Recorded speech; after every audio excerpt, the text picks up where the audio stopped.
¿Hay que bajar el tono del debate político? Desde hace mucho tiempo lleva revoloteando este tema en nuestro país. Se habla mucho de la crispación, de la polarización, de quién tiene o no tiene la culpa o de quién ha llegado más lejos en este asunto. Y lo cierto es que es completamente innegable que en estos últimos años las interrupciones, los gritos e incluso los insultos han aumentado considerablemente en los espacios públicos, sobre todo en el Congreso de los Diputados, en las distintas asambleas regionales o los parlamentos autonómicos. Y casualmente, si me permitís decirlo, todo desde que en 2018 el Partido Popular fue desalojado de las instituciones debido a la corrupción del gobierno de M. Rajoy, que no sé muy bien quién debe ser. Sin embargo, desde hace más bien poco, la izquierda ha decidido responder a esos ataques y ahora sí, ahora por fin parece que a ciertos políticos y medios afines les preocupa muchísimo el nivel del debate público en España. En este vídeo vamos a hacer un pequeño repaso sobre cómo está el panorama, cómo hemos llegado a este punto y qué conclusiones podemos sacar de todo esto. Vamos allá. Uno de los grandes cambios en esta legislatura respecto a la anterior ha sido sin duda la respuesta que ha dado la izquierda a las acusaciones e insultos constantes de la derecha, sobre todo representado por los discursos e intervenciones que está teniendo el nuevo ministro de Transportes, Óscar Puente. Si le preguntaran posiblemente a un votante del Partido Popular ahora mismo quién es el mayor exponente de esa máxima tensión, dirían Óscar Puente. Ya hemos hablado de ello en bastantes otras ocasiones, pero desde el intento fallido de la investidura de Feijóo, recordad que no es presidente porque no quiere, pues Óscar Puente se ha convertido en un agente muy incómodo para una derecha que estaba acostumbrada a decir y hacer lo que le diese la real gana, mientras que sus rivales políticos tenían que mantener una cierta compostura ejemplar y poner siempre la otra mejilla. De ganador a ganador. Y desde aquella intervención, el ministro Óscar Puente ha sido uno de los principales objetivos a batir para esa misma derecha que luego tanto dice que es que el debate político está muy crispado y que aquí hay que bajar el tono. Pero fijaos, por ejemplo, hasta qué punto llega este artículo escrito por El Mundo después de aquella primera intervención de Puente. Cuando Óscar Puente se levantó para ocupar la tribuna de oradores, todo el mundo se sorprendió de que supiera caminar erguido. Su intervención gorilesca escapa a las capacidades intelectuales de un humilde cronista de letras. Pertenece al dominio zoológico de Jane Goodall, y Jane Goodall no había venido. ¿Cómo se le ocurrió a Pedro Sánchez enviarlo en su nombre a responder a Feijóo? ¿Cómo podría no haberlo hecho? Nadie como Puente para encarnar la tonalidad moral y estética del sanchismo, ese engorilamiento progresivo de la política española, que está a 4 plenos de retroceder del pinganillo al hacha de sílex. Nadie como Puente, zanja de soltero, para canalizar el odio al centro derecha, que es el único hilo que cose los tejidos de un Frankenstein más ortopédico que nunca. También tenemos un buenísimo ejemplo a la reacción que tuvo José Luis Martínez Almeida, alcalde de Madrid, ante aquella intervención. Su particular Luis Rubiales en política, que es Óscar Puente, un torrente en serie B, como quieran ustedes llamarlo, me da igual, Luis Rubiales, torrente en serie B. En fin, ya veis. Pero lo cierto es que más allá de todo lo que se diga ahora de que tenemos un panorama más crispado que nunca, la polarización, etcétera, etcétera, lo cierto es que la derecha española lleva escalando en su toxicidad desde hace ya bastante tiempo. Y concretamente, como siempre acostumbran, sea en el 2004 cuando perdió el poder Aznar o sea en el 2018 cuando perdió el poder Rajoy, concretamente se ponen de esta manera y tan nerviosos cuando pierden el poder. Desde la moción de censura al Partido Popular en el año 2018, la oposición de derechas de este país ya va completamente enrabietada y echada al monte. Puede parecer que esto de la crispación es algo nuevo, pero recordad que ya por aquel entonces escuchábamos cosas como: el presidente del gobierno es el mayor traidor que tiene ahora mismo nuestra propia legalidad. Porque lo que está pasando ahora en España es que el presidente del gobierno está cometiendo un acto de felonía. Está siendo un felón contra la propia continuidad histórica de la democracia española. Así como otras lindezas fantásticas del Partido Popular como el Ocupa de Moncloa o presidente ilegítimo. Y desde entonces, pues si habéis estado un poco atentos siguiendo la política española, ya sabéis que la cosa no ha ido precisamente a menos. Han dicho que te vote Chapote a pesar de que las víctimas de Chapote les pidiesen que por favor no utilizasen el nombre de Chapote para hacer política. Han dicho me gusta la fruta, que es llamar hijo de puta al presidente del gobierno. Lo han llamado psicópata, dictadura. Han hablado de colgar a Pedro Sánchez de los pies. 6 años llevamos ya en los que la toxicidad es cada vez mayor y eso sí, siempre en una misma dirección de manera sistemática. Y la verdad que ahora visto en perspectiva es bastante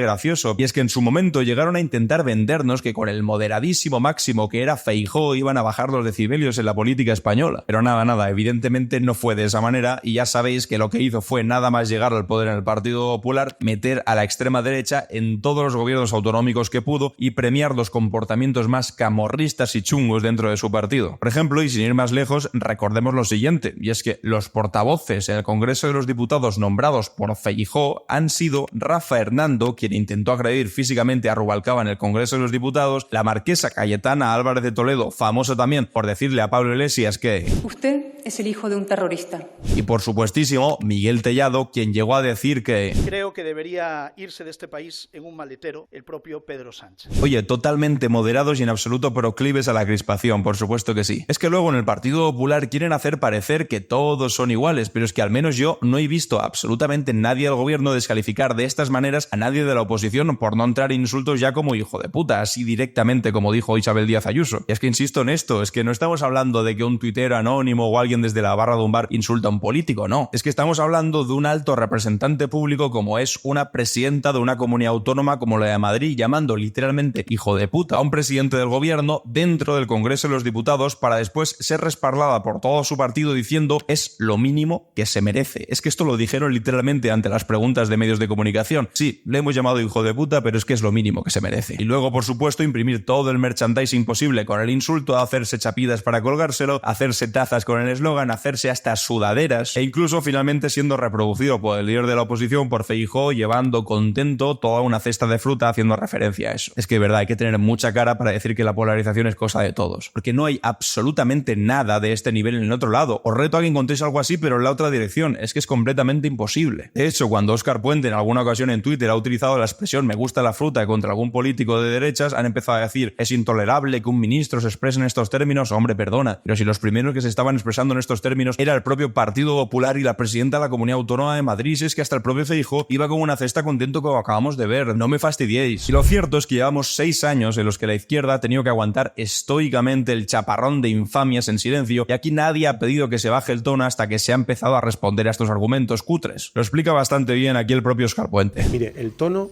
se debería haber rebajado hace mucho tiempo, mucho tiempo. Lo que pasa es que hay algunos que nos hemos cansado ya de escuchar determinadas cosas y hemos decidido responder. ¿A quién le corresponde rebajar el tono? A quien empezó subiéndolo. Ese es mi criterio. Quien empezó subiendo el tono es quien debe empezar a rebajarlo y entonces lo rebajaremos los demás, porque aquí cuando el tono ha sido muy alto pero siempre iba en una dirección, nadie se escandalizaba ni a nadie le importaba, ¿no? Entonces yo creo que es importante rebajar el tono, estoy completamente de acuerdo, pero tiene que empezar quien lo subió. Y entonces rebajaremos todos el tono. Incluso todavía podríamos retroceder aún más en el tiempo, porque ya la pasada vez que los socialistas recuperaron el poder en España en el año 2004, la derecha no asumió la victoria de Zapatero frente a Aznar. De hecho, llevaron hasta tal punto su falta de respeto por la democracia que incluso llevaron al presidente electo a una comisión de investigación para que diese explicaciones por haber ganado unas elecciones e iban por ahí diciendo que Zapatero había llegado a la Moncloa en unos trenes, en referencia al trágico atentado del 11M. El respeto por las víctimas del terrorismo lo llevan genial. Se ve desde el que te bote chapote hasta las víctimas del 11M, de verdad que es vomitivo. Y resulta muy triste decirlo así, pero lo cierto es que la derecha de este país lleva prácticamente toda la vida sin reconocer sus derrotas electorales. Y ojalá fuese distinto, ojalá tuviésemos una derecha democrática bastante distinta a la que tenemos. Pero es que piensan que España es su cortijo personal y cuando ese derecho natural a gobernar que ellos se creen que tienen se ve usurpado, no tienen límites y despliegan todos los medios posibles que hagan falta para intoxicar y deslegitimar la política. Y después llegan sus soflamas de siempre, de que si se va a destruir España, que si se va a acabar la familia, que si la dictadura social comunista, y en contra de ese hombre de paja malvadísimo que ellos mismos se construyen para luchar, pues todo vale. La diferencia es que esta vez parece que la izquierda pues ha tenido suficiente y está empezando a contestar en consecuencia. Y es que después de 4 años de gobierno de coalición en los que, como hemos visto, la derecha no es que haya mantenido el decoro precisamente, tuvimos una de las campañas electorales más agresivas que se recuerdan. Para las elecciones del 23J vimos cómo valía absolutamente todo. Ataques directos, señalamientos, mentiras descaradas y muchísimos, pero muchísimos insultos. Y aun con todo ese tono del que ahora tanto se habla, pues la verdad es que por parte del Partido Socialista y de Sumar, es decir, de las opciones de izquierda, fue bastante bajo, a pesar de que no cesasen para nada los que te bote chapote y los insultos descarados por parte del Partido Popular y Vox. Y eso pues le sirvió a la izquierda para darse cuenta de que no les iban a dejar en paz. Así que cuando nuevamente en esta legislatura el Partido Popular volvió a ir con todo contra la malvadísima izquierda socialcomunista, pues esta vez el gobierno había hecho los deberes deberes. Y si bien, evidentemente, y por fortuna, no han llegado tan lejos como por ejemplo Ayuso llamando hijo de puta al presidente del gobierno, que ya sería pues demasiado, ahora al menos sí que hay alguien capaz de plantarles cara y que les hace ver que la izquierda tampoco se va a dejar amedrentar y que a esto sabemos jugar todos, por supuesto que sí. Yo creo que mi beligerancia es buena para poner pie en pared ante todas las cosas que están sucediendo. ¿Qué pasa? Que yo no me callo, que yo respondo, que yo no pongo la otra mejilla, pero en contra de lo que ellos sostengan, yo no insulto. Yo no insulté a nadie en aquella tarde. Yo me limito a describir. Y el problema que tienen algunos líderes de la derecha de este país y la derecha en general es que tienen una concepción de sí mismos que dista mucho de la real. Y cuando alguien les pone el espejo delante, se ofenden, creen que les están insultando, pero no es un insulto, es su realidad, es su imagen frente al espejo. A lo mejor es que están acostumbrados a mirarse en espejos que distorsionan esa realidad. Y hemos estado viviendo 6 años de agresión permanente, continua, desde el primer día. Y lo hemos hecho hasta ahora, nos dimos cuenta un poco en la campaña electoral previa a las elecciones de julio de que había que responder. Lo hemos hecho sin responder. Lo hemos hecho, acogiendo esa tesis de que, no sé, la izquierda tiene que aguantar y tiene que resistir, y resistir en silencio, como si fuera una mujer maltratada de las de antes, ¿no? Y eso se acabó.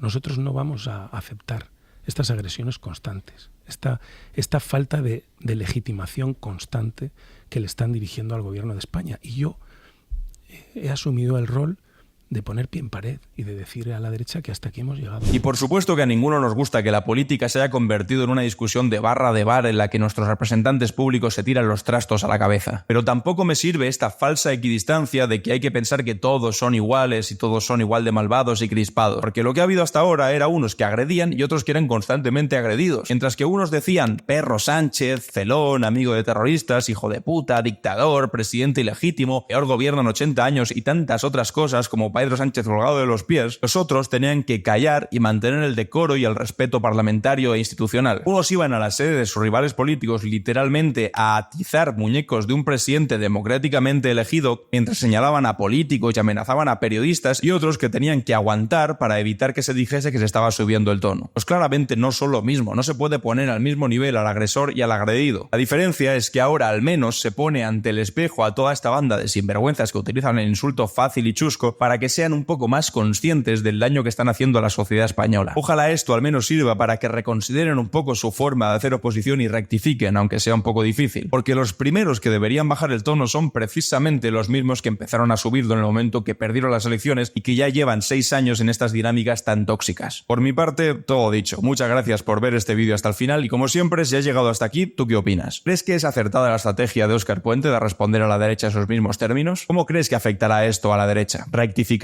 o escalarán todavía más? Y nosotros como ciudadanos, ¿qué podemos hacer para evitar esta escalada de confrontación permanente en la que vivimos? Deja tu respuesta en los comentarios y abramos el debate. Si te ha gustado el vídeo, deja tu like, compártelo y nos vemos en el próximo. Adiós.